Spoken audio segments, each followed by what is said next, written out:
Tá gravando já, Júnior? Beleza, boa noite a todos.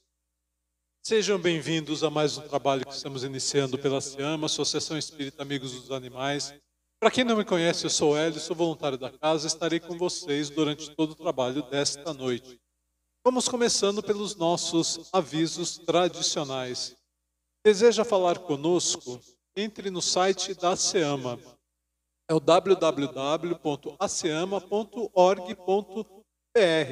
Lá tem um chat que eu fale conosco, e os nossos voluntários estarão atendendo às suas solicitações e esclarecendo as suas dúvidas. Ô Júnior, dá uma olhadinha nas publicações para ver se alguém coloca que está sem som, alguma coisa aí. Se tiver normal, não precisa fazer nada. Tá? É só ver o que sai publicado aí na gravação. Lá você vai encontrar o botão, vou falar de novo, eu já esqueci o que eu falei. O botão Fale Conosco, que você pode questionar, tirar suas dúvidas e fazer solicitações que os nossos voluntários estarão te atendendo. Tá bom? Você pode também baixar a Revista Espírita Digital para ler em PDF, tem um botãozinho que você baixa lá, né? Caso você tenha um celular com Android, você pode baixar o app Revista SEAMA e ler os números publicados diretamente no teu celular. Hein? Lembrando que nós temos também mais de 100 podcasts Fala Animal publicados em duas versões, áudios para adultos e para crianças. Os para crianças são personagens, historinhas com personagens humanos e animais para prender a atenção da garotada, mas esclarecê-las ao mesmo tempo. Lá você vai encontrar também um link para a loja virtual da SEAMA, que é a SEAMA Gastronomia, onde você pode adquirir salgados, congelados, as encomendas de Natal agora, hein, gente? E o livro Evangelho dos Animais. Lembrando que, dependendo do valor da compra, o frete é gratuito, né? Entrega na tua casa. E agradecendo a todos vocês que têm nos auxiliado esse tempo todo com a campanha permanente de ração para os gatinhos do santuário. A gente agradece imensamente o saco de ração que vocês nos dão. A gente só pede que seja da marca Golden, tá? Qualquer tamanho, qualquer sabor, mas da marca Golden, que é o que não causa desarranjo gastrointestinal nos gatinhos. Bom? Por fim, o aviso que a gente tem que dar, né? Ultimamente não tem ocorrido, mas antigamente, assim que a gente iniciava a transmissão, algumas pessoas postavam mensagens falando que estavam passando por dificuldades extremas para vocês, pedindo que vocês fizessem Pix, transferência. A gente pede, não façam isso, tá, gente? Às vezes as pessoas entram em contato direto com vocês via inbox, vocês que estão nos assistindo à distância. Não façam Pix, não façam transferência, porque tem gente aplicando golpes. Então, para não cair em golpe, não façam isso, tá bom? Esses foram os nossos avisos gerais e agora os avisos do trabalho, né? Qual que é a lição de casa de vocês? O que vocês têm que fazer? O Evangelho no Lar, pelo menos uma vez por semana. Um dia da semana e hora marcado, toda semana, o mesmo dia da semana é a mesma hora, porque vocês estão marcando um encontro com a equipe espiritual que vai na casa de vocês continuar o tratamento, né? Então, por isso precisa estar marcadinho toda semana. Casos mais graves, pode fazer o Evangelho diariamente ou até de hora em hora. Lembrando que o Evangelho nunca é demais, tá bom?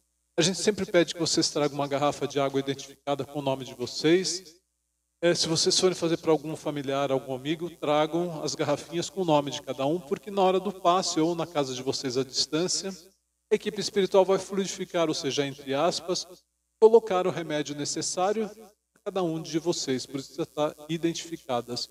E como beber essa água? Você faz uma prece e bebe de 2 a 4 vezes ao dia, dependendo da gravidade do caso que você está tratando, tá bom? E essa água tem que ser trocada uma vez por semana. Caso vocês façam o tratamento para o animalzinho, ou seja, assistindo os nossos outros trabalhos, de domingo às 9, de terça às 19 e de quinta às 16h30, escolham um dos dias para trocar água. Você vem na quarta, troque a sua água na quarta. Senão você escolhe um dos trabalhos que já tem que ser trocado uma vez por semana somente. Tá bom? Se empolgou, bebeu muita água e acabou, não tem problema. Encha com água filtrada em casa, faça um evangelho que a equipe espiritual vai na sua casa fluidificar. Se sobrou na garrafinha, descarte num vaso de plantas E complete com água filtrada e traga no próximo trabalho ou adquira aqui na casa o que for mais conveniente para vocês, tá bem? E por fim, o preparo que vocês têm que fazer, né? No dia do trabalho, a gente pede que vocês não comam nenhuma espécie de carne, nem vermelha, nem branca, nem peixe, não fumar e não ingerir bebidas alcoólicas. Todas estas energias interferem no tratamento, tá bom? Para quem está fazendo a cirurgia espiritual, siga a orientação da ficha de cirurgia, não injeção dessas energias deletérias, vamos chamar assim, 3 dias antes e 21 dias depois da cirurgia. Esses foram os nossos avisos. Vamos agora nos conectar à equipe espiritual que está aqui já conosco e nos lares de vocês, fechando os nossos olhos físicos, elevando o pensamento ao Mestre Jesus, rogando o amparo do reencarnatória. Possamos, Senhor, tratarmos em nós mesmos os nossos vícios de alma, os nossos defeitos. Tenhamos a coragem, o discernimento e a força, né, para usarmos os teus ensinamentos, Mestre, na nossa melhora. Ao nosso turno, Senhor, que possamos auxiliá-lo na obra para o planeta de regeneração, conscientizando a humanidade que os animais são espíritos em evolução, com direito ao amparo, com direito à vida. Que assim seja, graças a Deus. Pode passar aqui. Não? Fique à vontade, não tem problema nenhum. Vamos então iniciando o nosso trabalho com a oração de Francisco de Assis em forma de canção. Senhor, fazei-me um instrumento de vossa paz. Onde houver ódio, que eu leve o amor. Onde houver ofensa, que eu leve o perdão. Onde houver discórdia, que eu leve a união. Onde houver dúvida, que eu leve a fé. Onde houver erro, que eu leve a verdade. Onde houver desespero, que eu leve a esperança. Onde houver tristeza, que eu leve a alegria. Onde houver trevas, que eu leve a luz. Ó Mestre, fazei que eu procure mais consolar que ser consolado, compreender que ser compreendido, amar que ser amado, pois é dando que se recebe, é perdoando que se é perdoado, e é morrendo que se vive para a vida eterna. Que assim seja, graças a Deus. Gente, uma coisa, a Sandra vai falar no final da transmissão. Se eu esquecer e pedir para você desligar, vocês me lembram, tá, Júnior? Não deixa desligar sem a Sandra falar, tá? Vamos lá, vamos à nossa palestra do trabalho, que é a continuação do estudo que a gente vem fazendo do Livro dos Espíritos. A gente está na parte 2, ou no livro 2, né? Que fala, no capítulo 4, que fala da pluralidade das existências. A gente vai falar das questões 207 a 217, que fala sobre parecenças físicas e morais. Na questão 207, o Kardec começa perguntando assim: frequentemente os pais transmitem aos filhos a parecença física. Transmitirão também alguma parecença moral? O que vocês acham? Tudo que a gente já estudou, a gente sabe que não, né? Porque os pais dão aos filhos um novo corpo físico. O espírito é pré-existente. Quem cria o espírito é Deus. Deus nos cria iguais, né, todos simples e ignorantes, com a mesma aptidão para o progresso. Então, a gente ganha um novo corpo físico, mas o espírito não nasce, né, nessa nova encarnação. Ele já é um ser, um espírito, propriamente, né, dizendo, pré-existente. O corpo deriva do corpo, mas o espírito não procede do espírito, né? Entre os descendentes das raças, apenas a consanguinidade. E aí o Kardec pergunta, de onde se originam, então, as parecenças morais que costuma haver entre os pais e filhos? E usando a lógica, né? A doutrina espírita é uma doutrina muito lógica. Isso acontece pela causa aqui, da analogia das inclinações. É que os espíritos simpáticos se atraem por onde? Pela analogia das inclinações. Então, comumente numa família, a não ser que haja algum ajuste de contas, são espíritos que têm basicamente o mesmo grau evolutivo, um grau evolutivo similar, né? Então eles se atraem pela inclinação, pela analogia, né? Na questão 208, Kardec pergunta, nenhuma influência exerce os espíritos dos pais sobre o filho depois do nascimento deste? A gente já falou em algumas palestras, que na realidade é muito pelo contrário, né? Os pais têm papel fundamental na educação do filho. E aqui eu não estou falando, gente, da educação material, que é colocar para ele estudar o primário, secundário, ensino superior, ou na escola de inglês, de judô, balé, seja lá o que for. Mas da educação moral, né? Os pais têm o dever de identificar as más inclinações dos filhos e proceder para corrigir, principalmente até os 7 anos, onde é mais fácil o espírito ser influenciado. As características do espírito estão mais amainadas, vamos dizer assim, até essa idade, né? Então, essa é uma missão que cabe aos pais, né? Eles se tornarão culpados se eles ignorarem, passarem por cima disso e não fizerem a missão que lhes foi confiada por Deus. Por que é, então, que os de pais bons e virtuosos nascem filhos de natureza perversa? Por outra, por que é que as boas qualidades dos pais nem sempre atraem por simpatia um bom espírito para lhes animar o filho? Veja, o que Falando de Verdade responde? Não raro, aquele mau espírito pede para Deus uma oportunidade de nascer numa boa família, para ter 2 pais, para que eles possam ter mais uma chance melhor de serem corrigidos. Aqui, quando a gente encarna aqui, a gente esquece tudo isso, né? E aí você vai lá brigar com o pai, fazer aquelas coisas todas.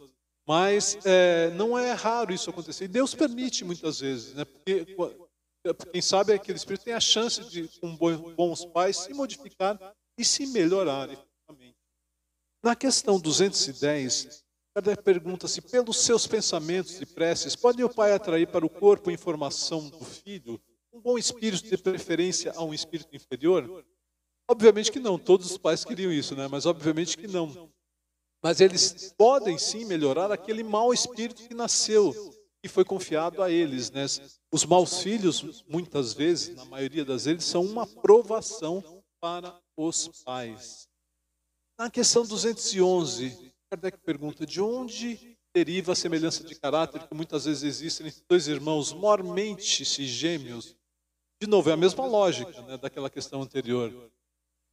Por vezes esses espíritos que se gostam, têm afinidade na espiritualidade, decidem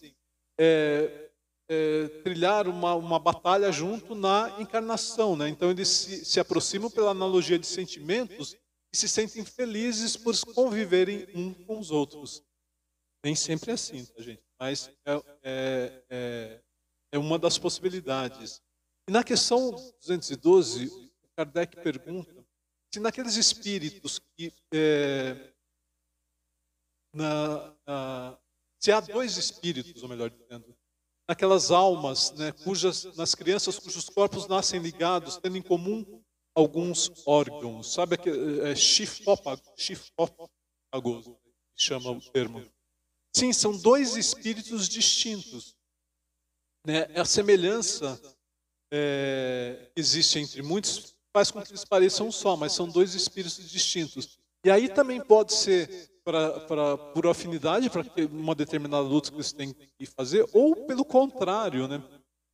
São aqueles espíritos que não queriam ver a cara um do outro na frente e nessa vida eles não têm a oportunidade de viverem separados. Isso pode ocorrer também, né? Depende do que da necessidade evolutiva daquele espírito. Na questão 213, o Kardec pergunta se os gêmeos, por que nos gêmeos encarnam por simpatia, né? Aliás, a Palavra de Verdade respondeu na questão anterior, que é aquela questão da afinidade, né?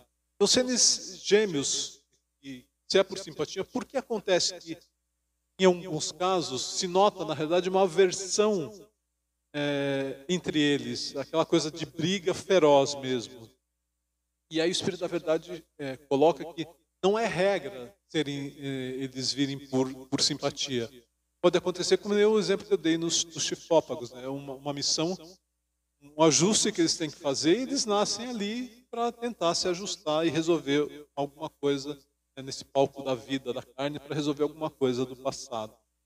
O que se deve pensar das histórias de crianças, na questão 214, o Kardec pergunta, lutam no seio materno? Sabe aquelas lendas? Isso é uma lenda, na verdade, que eles vêm e já ficam lutando no seio materno, no caso dos gêmeos. Isso é uma lenda, é uma figura de linguagem, na verdade, mas para efetivamente mostrar que essa antipatia é inata, ou seja, antevém ao nascimento do corpo. Já é uma antipatia que eles vivem na vida espiritual, eles já se odeiam antes do nascimento, né? Mas é uma figura de linguagem, não é uma realidade isso. Na questão 215, a questão de lutar no ventre materno, né, no seio materno. O que é que dá origem ao caráter distintivo que se nota em cada povo? E aí, de novo, falando de verdade, usando a lógica. A mesma lógica da família, né? Também os espíritos se agrupam em grandes famílias. Os povos, na realidade, são como se fossem grandes famílias, né? Os povos são formados pela analogia de suas tendências, mais elevadas ou menos elevadas. Depende da coletividade que forma aquele povo. É uma grande família, né? Formada por espíritos simpáticos com a mesma tendência. É simpático no sentido da tendência que eles se apresentam. Então, isso define também o caráter, né, geral de cada povo. Existem as individualidades e existe a coletividade. Assim é que essa questão de mostrar, né, o espírito, não o corpo, né? Uma pessoa excessivamente feia, né, no corpo físico, excessivamente feia no corpo físico. Quando o espírito que habita esse corpo é um espírito bom, criterioso, humanitário, ele tem qualquer coisa que nele agrada e que atrai as pessoas, ao passo que aquela pessoa extremamente bonita, por exemplo, de rosto e de corpo extremamente bonitos, muitas vezes pode causar até uma repulsão, porque o que determina é o espírito que habita aquele corpo e não o corpo em si. O corpo é só um instrumento utilizado pelo espírito, né? E o Espírito da Verdade fala que todo dia você se depara com homens de bem sobre um exterior disforme. Isso é uma realidade. Nenhuma relação essencial tem o corpo que uma alma toma numa encarnação com o corpo que ele utilizou em outra. O que determina o corpo são os pais biológicos. Se numa encarnação ele nasceu num povo oriental com olhos puxados, pele amarela, e noutra ele nasceu na África com uma pele escura, o corpo físico não vai ter nada a ver uma coisa com a outra. Mas o que determina efetivamente, né, o corpo é a genética do pai. Alguns espíritos elevados, gente, têm o poder de influenciar a genética, tá, na hora da concepção. Quem leu aqui o livro Francisco de Assis, fala ditado pelo Espírito Miramês, pelo João Nunes Maia, né? Na concepção, quando os pais biológicos de Francisco de Assis fizeram a concepção dele, ele, no plano espiritual, vamos dizer, magnetizou o espermatozoide que ia fecundar o óvulo, porque continha as características genéticas que melhor se adaptavam à missão que ele ia cumprir na Terra.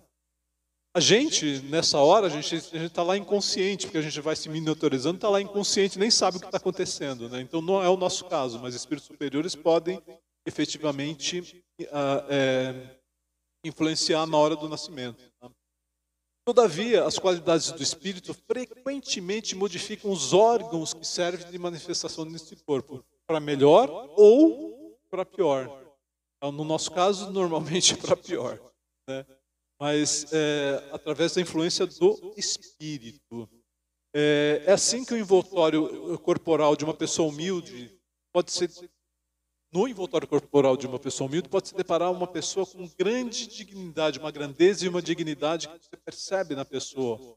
Ao passo que em uma família muito rica, aquele aspecto senhoril, se percebe frequentemente a baixeza e a desonra. De novo, não é o corpo que determina a posição social, mas o espírito que está habitando aquele corpo, né?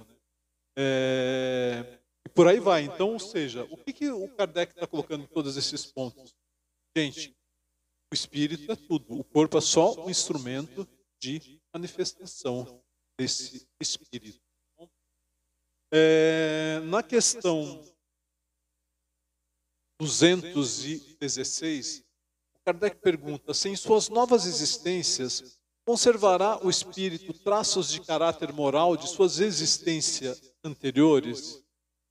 De novo, usando a lógica, isso pode se dar. Se na existência anterior você não evoluiu nada, ou seja, se desperdiçou a sua encarnação, você vem na outra exatamente da mesma forma moral, com as mesmas características morais que você tinha na encarnação anterior. Agora, se você se melhorou, se você promoveu sua reforma íntima, subiu um degrauzinho na evolução, ele muda, o espírito muda. Eu venho com novas características morais no novo corpo que eu vou nascer. Obviamente que eu vou nascer num novo corpo e talvez numa nova posição social. Então, se de senhor ele passa a escravo, né, inteiramente diversos serão os gostos e dificilmente ele será reconhecido de uma encarnação para o outro. Mas mesmo que eu venha como escravo, minha qualidade moral não muda, né? Mas as características e os comportamentos podem se modificar numa encarnação dependendo dos hábitos e da posição que ele ocupa. Porquanto orgulhoso e mau pode tornar-se humilde,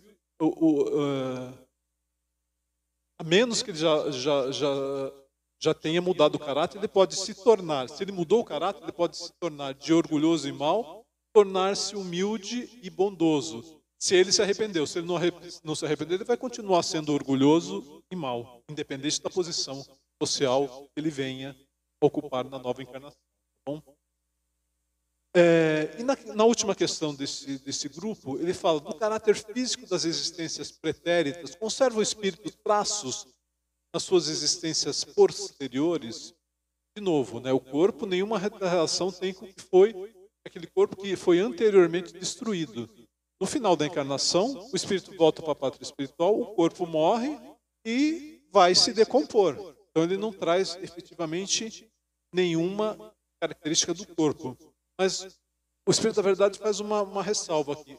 Entretanto, o Espírito se modela, na realidade, nos olhos, no rosto. Tanto é que eles falam que os olhos são o espelho da alma. Então o rosto pode trazer alguma tendência, dependendo do que, mesmo que seja inconsciente, uma influência do Espírito nesse sentido. Tá? Mas é só, na maioria das vezes, no nosso caso, pode ser uma influência inconsciente. Tá bem? Deu para compreender, gente, essa questão? Ou seja, parecença física, sim, herdadas dos pais. Parecença moral, zero. Depende do espírito, da evolução que ele faz e do quanto ele trabalha a sua melhora espiritual. Ok? Vamos então, finalizando aqui a nossa palestra. Cata a Sandra para mim, Júnior. Por favor. E a gente vai ter, gente, antes de eu finalizar a palestra, a Sandra quer dar uma palavrinha com vocês. A gente só vai achar onde ela está para que ela venha falar com vocês aqui presentes e com vocês que estão nos assistindo à distância. Gente, esse estudo do Livro dos Espíritos é bem legal, porque você passa por várias questões, né? E começa a compreender as várias formas diferentes efetivamente o que a gente aprende nisso. E o espírito, na realidade, é tudo. Deus nos cria, gente, iguais, todos nós aqui, simples e ignorantes. A gente não começa nosso estágio evolutivo na fase de humanidade. A gente começa lá atrás no átomo primitivo, o átomo no sentido da menor partícula divisível. Aí alguns bilhões de anos e muitas encarnações depois, a gente vai passando nos diversos reinos, reino mineral, reino vegetal, passando aí pelos reinos intermediários, algas, bactérias e tudo mais. Reino animal, nossos irmãos mais novos, né, imediatamente anterior à escala evolutiva que a gente se encontra, com destino ao reino angélico, se encontra alguns bilhões de anos para frente no nosso caso, né? Mas faz parte do nosso estágio de evolução espiritual. E é isso que a gente vai compreender e efetivamente na finalização desse estudo que a gente vem fazendo. A gente está na segunda parte, né, do livro 2, depois a gente vai passar para o livro 3, onde a gente vai estudar também um pouco dos animais. Tem o livro 4, que acho que passa... Não, o 3, as leis divinas. E a gente vai falar de um outro assunto, depois já está vindo aqui. E então a gente vai compreender efetivamente... Codificação é o básico da codificação, né, na finalização desses tópicos. Estamos te esperando, Sandra.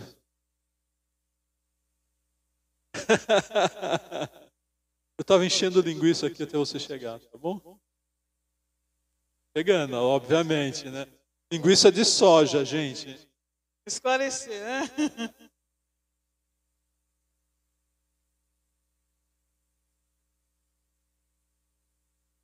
Boa noite a todos.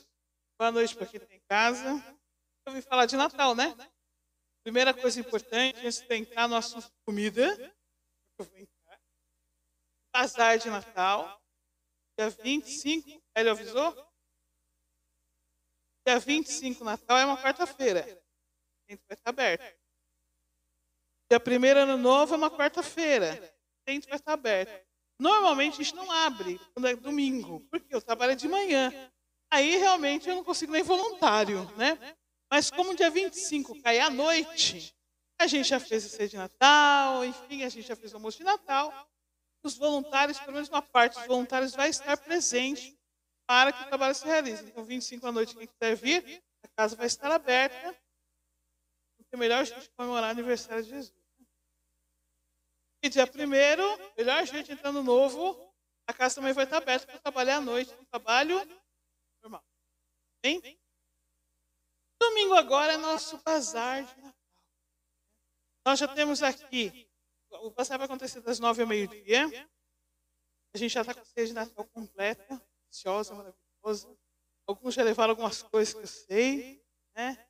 Nós vamos ter lombo, tudo vegano, tá? 100% vegan, que é outro jeito legal a gente comemorar o Natal. Por quê? Pô, uma ceia linda, modéstia à parte completamente, deliciosa, sem nenhuma crueldade animal para pôr na mesa. Então, uma delícia. Tem panetone recheado com sorvete de pasta ao rum. Maravilhoso. Experimentei. Chocotone recheado com sorvete de chocolate. Tem um quiche de alho poró. Divino. Lombo de figo, lombo de limão siciliano, quiche de palmito, né? Nhoque ao molho bolonhesa. O prato que a gente só faz no Natal, que é o ravioli de vinho, recheado com chèvre e nozes. Esse é outro também é... Enfim, tá delicioso. Bazar de Natal. Além de tudo isso que eu estou falando para vocês. O objetivo, auxiliar o santuário da Seama. Por isso que eu pedi para fazer durante a transmissão, inclusive para quem está em casa. Por quê? Janeiro e fevereiro, cai as viagens, etc. Então, naturalmente, cai, a gente vende menos na lanchonete, vende menos em empório, cai as doações que as pessoas estão viajando, mas o número de animais nossos não cai. Eles comem a mesmíssima quantidade, impressionante. Mesmo que eu diga para eles, é janeiro.